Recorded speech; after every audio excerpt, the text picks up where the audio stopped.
I was looking for a wrestling metaphor, Mr. Chairman, and I couldn't grapple with it. I couldn't grab one.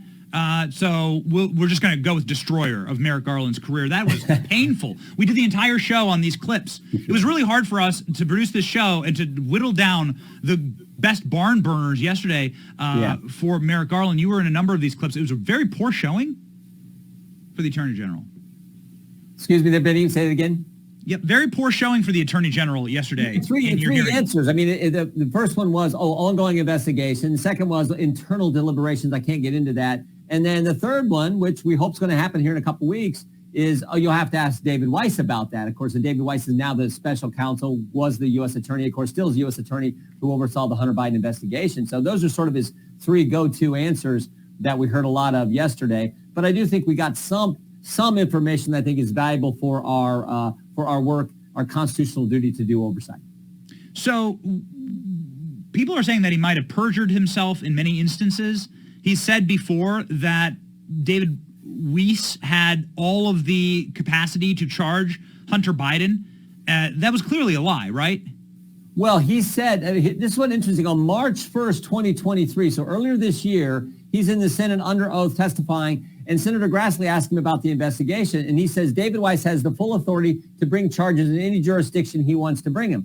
Well, what was interesting is by that point, David Weiss had already been turned down by the U.S. Attorney in the District of Columbia, Mr. Graves. He had said, no, you're not gonna be able to bring the charges you want here. He had declined to partner, to use their lingo. So what he said to Senator Grassley doesn't comport with what the facts of the case are. And then, of course, you have the letters that Mr. Weiss wrote to us those of us on Republicans on the Judiciary Committee and to Senator Graham, where he changes his story. He wrote to me on June 7th and said, I have full authority to determine, ultimate authority to determine when, where, and whether to bring charges. And then 23 days later, he writes me another letter and he says, actually, I can only bring charges in my U.S. Attorney's District in Delaware.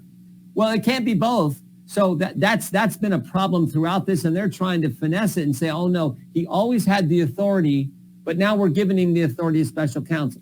So we asked a sort of a fundamental question. If he already had it, why does he need it? Yeah. No one seems to be able to answer that, but just one of the many problems with how this investigation was handled.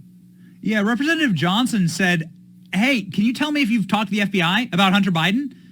And this was probably the most devastating answer. I don't recall. I don't remember. I'm getting these flashbacks from Bill Clinton's testimony under oath. I don't recall. 197 times saying I don't recall. This is obviously sleazeball speak for these rats in Washington, D.C. to get out of situations where they know they've been caught. Yeah. What do you take from that response? I don't recall if I've ever spoken to the FBI about Hunter Biden. Tell us who these, because there was a letter that David Weiss sent to Senator Graham on July 10th, where he says, I have not sought special counsel status. Rather, I've had discussions with people at Maine Justice, at the Justice Department. Who do you have discussions with? And again, Merrick Garland wouldn't answer that question, let alone whether he can recall if he ever talked to the FBI. It seems to me he probably would have. This is a pretty high-profile case. But I really think the two biggest concerns about how this was handled, the biggest of all, in my judgment, is letting the statute of limitations expire for tax years 2014, 2015. And I'm convinced the reason they did that were the years Hunter Biden got income from Burisma. And it's one thing to charge Hunter Biden on a gun charge in Delaware. That doesn't involve Joe Biden. But the Burisma tax years directly involves the President of the United States. And so I think that's why they drug this case out. Every witness we've deposed has told us they slow-walked this investigation. I think they did it to let the statute of limitations expire on those particularly troublesome years from the perspective of the Bidens. Because never forget these four fundamental facts, Benny. Four key facts. Hunter Biden got put on the board of Burisma, got paid millions of dollars. Fact number two, he wasn't qualified to be on the board of Burisma. His words, not mine. He said he got the job, he thinks, largely because of his last name. Fact number three, the executives at Burisma asked Hunter Biden, we're under pressure. Can you help us? Can you help us in D.C.? Fact number four, and most important, Joe Biden goes to Ukraine, gets the prosecutor fired, leverages our tax dollars to accomplish that. Those four facts are why I'm convinced they let the statute of limitations expire for those two key years where he got millions of dollars of income from this company, Burisma. And oh, by the way, that last fact number four, that totally comports with what the confidential human source told the FBI, and the FBI recorded in the 1023 form that they didn't want to let us see. So that to me is the most compelling stuff here. And then you got this investigation, like I said, trying to sweep it all under the rug. Mr. Chairman, not only did the FBI not want you to see it, when you were finally able to pry it out of their hands, the FD 1023, they redacted the fact that there were tapes, allegedly tapes of Joe Biden committing these briberies, 17 tapes, multiple tapes, including Joe Biden himself engaging in this bribery activity. Have you heard anything of this? Do those tapes exist somewhere in the FBI? All I know is what Senator Grassley has said. I don't know if they exist or not. I've not seen them, not heard them. But I have the utmost respect and trust in Senator Grassley. He says there may in fact be these tapes, and so we're gonna try to find out.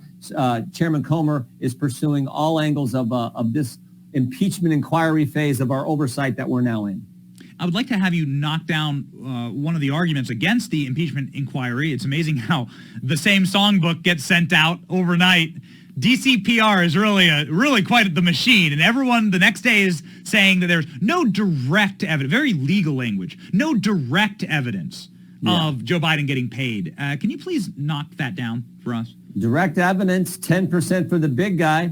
No one has disputed who the big guy is. In fact, Devin Archer, under oath, Hunter Biden's business partner, talked about the brand, in fact, was Joe Biden. That's what they were marketing. You got the whole list of facts, 50% for Pops, the WhatsApp message where it sounds like a shakedown, the 5,000 fake names used in these emails that are correspondence between the president and family members. Then you got the 20 companies, the multiple Biden families getting paid, the multiple times the White House has changed their story, the multiple times DOJ has changed their story. And then you got those 4 facts I just talked about that I think are central to the entire thing. And they were going to get away with all this at the Justice Department. They were going to get away with all. They let the statute of limitations run. They were going to get it all swept under the rug. And then you had 2 whistleblowers come forward and a judge in Delaware who called BS on the plea deal. But for those 3 individuals, I think they would have been successful in sweeping this whole thing away. But you had 2 brave Americans come forward who were IRS agents, and you had Judge Noriega in Delaware who made the decision and declined to accept the plea deal. Next week, Mr. Chairman, the impeachment inquiry begins. Can you give us a preview? It's funny. I just talked to staff on the oversight committee and talking about the witnesses who's come. We haven't announced the witnesses yet, but Chairman Comer's working on that, and we anticipate. I think it's scheduled, as you said. I think Betty, for next. I think it's next Thursday. Is that first hearing? Mm-hmm. And so these witnesses, we went through a story earlier in the show that Hunter Biden will be subpoenaed, that Jim Biden will be subpoenaed, their bank records. What do you expect those to show? Well, we don't know. That's why you subpoena them. But Chairman Comer is in the process of moving that direction and getting subpoenas for those records. We'll see what happens if there's a fight, if we have to go to court. We hope they'll just give us that information. If everything's fine, they should. But that is something that the chairman of the Oversight Committee is working on.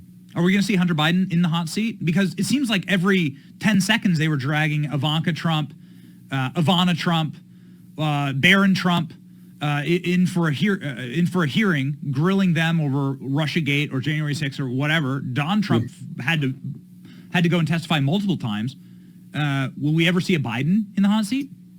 Again, I think that'll be that Chairman Comer will decide that, but you're exactly right. They certainly did that to President Trump's family. I mean, some of them had to sit when it was the Mueller special counsel investigation, had to sit for hours in a deposition. It was just ridiculous. And we all know that was a joke. And again, not my words. John Durham, who did the special counsel investigation, said it was all on a false predicate. There was no proper predicate for launching that investigation, the whole Trump-Russia collusion narrative, which was just garbage. So, and here we have all kinds of evidence. And, of course, the left and the mainstream press are saying there's nothing here, which is just baloney. So we have a question from our Benny Brigade from Casey Palmer that was submitted for you. Do you Palmer that was submitted for you? Do you believe that any House Democrats will break from the party and support the impeachment inquiry? It's hard to say. What I do know is go back 4 years ago. And the conventional wisdom was 4 years ago when the Democrats did their ridiculous impeachment of President Trump, The conventional wisdom was every Democrat would vote to impeach President Trump and several Republicans would join. We went through that process, got the facts all out there on the table, and showed how ridiculous it was. It was the vote was actually just the opposite. Every Republican in the House voted not to impeach President Trump. Several Democrats joined us, and one Democrat switched parties and is now a member of the Judiciary Committee, a great member and a friend of mine, Jeff Van Drew from New Jersey. So you never know until you go into this, but we're just committed to digging in and getting the evidence and the facts and doing our duty under the Constitution. I don't worry about what anything politically or anything like that. Our focus is what our job is, what the Constitution requires us to do, and we're going to do that. Mr. Chairman, a final question for you about your bombshell hearing yesterday. The answer that really rung like a bell to me was when Merrick Garland was asked about the persecution of Catholics and the persecution of the Christian faith, and how you are having members of pro-lifers being tossed in prison, little grandmothers being thrown in prison. They're putting FBI agents inside of Catholic churches. Now, this seems like such a tyrannical Marxist regime that would be spying on churches and people of faith, and of course a basic constitutional violation of our First Amendment right. Merrick Garland's response to that, you didn't see him get emotional on anything except for that. And he sort of rattled off this "how dare you, sir" response. And I know that you're a man of faith.